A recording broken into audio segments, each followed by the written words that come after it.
Well, the year is over, and it's time to look back on the best and worst of the year in terms of the movies. Now, I'm the type of person that likes to save the best for last, so you're going to hear my top 10 worst movies of the year, and then my next video will be the top 10 best movies of the year.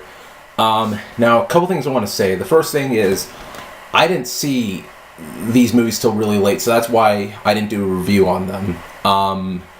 These are movies I waited until they were at Redbox and I rented them, or I just watched them online and judged for myself. So, because I don't want to spend money on really bad movies. I did spend money on one of these movies, and I will point it out.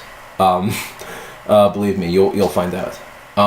But these are the big pieces of shit. These are the ones you've got to avoid at all costs. At least in my opinion. It's my list after all. And I want to start it off with my dishonorable mentions. These are the movies that were close to making it on my top 10 list, but for some reason or another they didn't, but they should be acknowledged and you should avoid them at all cost. Okay, these are the dishonorable mentions. First one we got is Parker, otherwise known as generic Jason Statham movie number 89. Next one on the list is Grown Ups 2. Adam Sandler couldn't have done a sequel to Waterboy or Billy Madison or even Click for that matter. Those would have been way better sequels than Grown Ups 2. Next one up is Smurfs 2. I hate the Smurfs cartoon when I was a kid. I hated the first one. I hate the second one even more. It's so fucking stupid. Scary Movie 5. It sucks because I actually enjoyed the first Scary Movie. I think the first Scary Movie is pretty funny. Everything after the first Scary Movie went downhill from there. Only God Forgives, otherwise known as Nicholas Winding Refn and Ryan Gosling really trying to show how artsy they are. Dark Skies. Kerry Russell's career has ended. Do not watch Dark Skies. It's a stupid alien invasion movie. And last but not least, Battle of the Year. Josh Holloway, why did you do this, man? You were on Lost. You were on Mission Impossible 5. You didn't need to get yourself in a movie with Chris Brown. And Josh Peck, stick to comedy, man. Stick to your Drake and Josh shtick, because that's good. Alright, so here we go with our top 10 list. Number 10, White House Down. A movie that was made to compete with Olympus Has Fallen, only this time it was directed by Roland Emmerich. The premise is simple enough. The White House gets taken over, and Roland Emmerich can give you that America, fuck yeah type of feeling if you've seen Independence Day. Problem is, this movie is completely stupid, forgettable, and just plain silly. Which is saying a lot coming from a Roland Emmerich movie. Olympus Has Fallen did it way better. It knew what it was. White House Down, on the other hand, just took itself way too seriously. Jamie Foxx, I still love you, man. You're gonna kill it as Electro in The Amazing Spider-Man 2. Channing Tatum, on the other hand, just stick to being Jonah Hill's partner in the 21 Jump Street movies. Will feel better, right? Number 9, poor Ethan Hawke. He's gonna be on this list twice. The first time is for The Purge. Now, The Purge is that type of movie that had a really, really cool concept in the fact that crime is illegal, and you could have done a lot of really cool things with it. What did they do with it? They turned it into a generic home invasion movie. I was so disappointed and angry at it. And it's the type of home invasion movie that makes the Home Alone movies look logical. It was that stupid in a lot of ways. I'm not dissing Home Alone. Those are great. The first two group movies are enjoyable, but I'm just saying it just made Home Alone look believable. Number 8 on the list. Look, Stephenie Meyer. We were happy with when Twilight ended. You don't need to infect us anymore with The Host.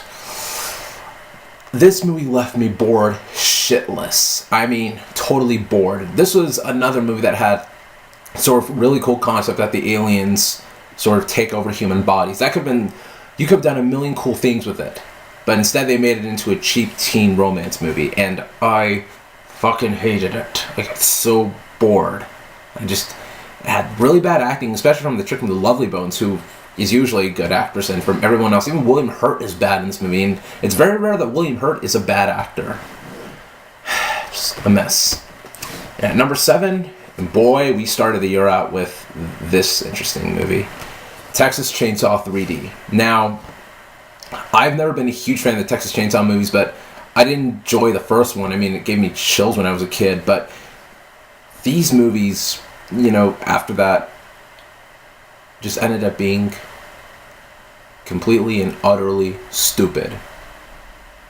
It was just like, they just wanted to make Leatherface an anti-hero, and the acting in it was so terrible. I hated every minute of Texas Chainsaw 3D. And at number 6, Ethan Hawke, welcome back on this list. Number 6 is Getaway. Getaway was just that movie that was made to compete with the Fast and Furious movies, only this time they were like, oh, let's just do a full-on car chase throughout. And I wouldn't have minded that unless the movie wasn't so stupid, but the movie was just so preposterously stupid. I got so angry at this movie. I feel sorry for Ethan Hawke because I really like him as an actor. And Jon Voight, he was usually a good actor, but he was bad in this movie. But Getaway was made just to be a star vehicle for Selena Gomez. And speaking of Selena Gomez, at number 5, we've got Spring Breakers. Now, look, I'm the type of dude that will support when Disney Star wants to have an adult image. I mean, aside from Miley Cyrus and Lindsay Lohan, I'll support like the Disney stars. I supported, Britney when she wanted to be adult. I supported Christina Aguilera when she wanted to be, an adult star. Shia LaBeouf, all of them. You know what I mean? But Spring Breakers was stupid.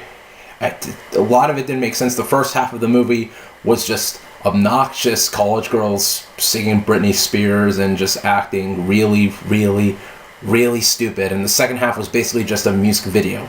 And it sucks because James Franco was the only one that knew what the movie was, and he did a good job in it. The rest of the actors took it way too seriously. And coming at number 4, look, you take my all-time favorite actor of all time, Jeff Bridges, and the actor I despise the most, I hate, Ryan Reynolds, and what do you get? Well, you get R.I.P.D. And when I saw a trailer for R.I.P.D., I thought to myself, oh, it looks like Men in Black meets Ghostbusters. But when I saw the movie, I said, oh, it looks like it's basically Men in Black meets an unfunny, unscary, unclever version of Supernatural, like an episode of Supernatural. It was just, R.I.P.D. was just lazy and dumb and stupid. And Jeff Bridges, knowing Jeff Bridges, he will bounce back with something good. Ryan Reynolds, on the other hand, he's going to go to the direct-to-DVD. Now, number 3, number 2, number 1 it was really tough for me because it was hard for me to determine which one was number 1 and which one was going to be 2 and 3, because these movies, I think, are, without a doubt, the worst movies of the year, but I have to pick one out of all these 3. So, with number 3, it's After Earth. How's it that you take Will Smith, one of the most charismatic actors in movies, and make him a boring asshole? Well, you get M. Night Shyamalan as your director, of course. Look, before After Earth, I hated Shyamalan because he ruined one of my favorite cartoons of all time, Avatar, The Last Airbender. And before that, I thought some of his movies are okay, even though I think Unbreakable is amazing. But it was just like, this movie was so dumb, so stupid. A lot of things didn't make sense in this movie. And Jaden Smith really is a terrible actor. He just needs more work. That's what it is. Number 2 on the list is, look, I love sketch comedy. Saturday Night Live is one of my favorite shows. But here's the thing. I know what works in sketch comedy and what doesn't. Movie 43 had sketch comedy that didn't work. It was unfunny. I felt sorry for all the actors that were in it, especially Hugh Jackman, Chris Pratt, Kate Winslet, Halle Berry. They all didn't need to be in this movie. They didn't. And it's a bad sign when they do a sketch that involves Johnny Knoxville that's not funny. And Johnny Knoxville, as we all know, is hilarious. I love Johnny Knoxville. This movie was not funny at all. It was completely stupid, and I hope the Farrelly brothers, find their touch again with Dumb and Dumber 2. I'm praying that they do a good job in Dumb and Dumber 2. And at number 1, look, this movie was a huge disappointment to me. I'm a huge fan of this franchise. I love all 4 of these movies. I could watch them over and over and over again. But when it comes to the 5th movie in this franchise, it really failed. my number one pick for the worst movie of the year is A Good Day to Die Hard. None of this movie made sense. It was completely stupid. John McClane wasn't John McClane in this movie. He was just Bruce Willis. A lot of things were just dumb, like the fact that somehow they're in Chernobyl and the bad guys are all wearing oxygen suits so they don't get hit by the radiation. But John McClane and his son don't wear like oxygen suits, they don't wear radiation protection suits, and yet they're all fine. That just doesn't make sense. It was dumb, it was stupid, the son was annoying as hell. I hated this movie so much, it disappointed me. I saw it the first day in the theaters. I was sick on the day it came out, but I dragged my sick ass out of bed to see it because I was optimistic that I would enjoy it. Turned out I wish I stayed home and just watched the first first 4 Die Hard movies instead. But no, I was stupid enough to get myself out of bed and see A Good Day to Die Hard. I hated this movie so much. The passion, the worst movie of the year. That's it. So anyways, that is my top 10 worst movies of 2013. What are yours? Comment down below and let me know. And stay tuned because I will have my top 10 favorite movies of 2013. So stay tuned.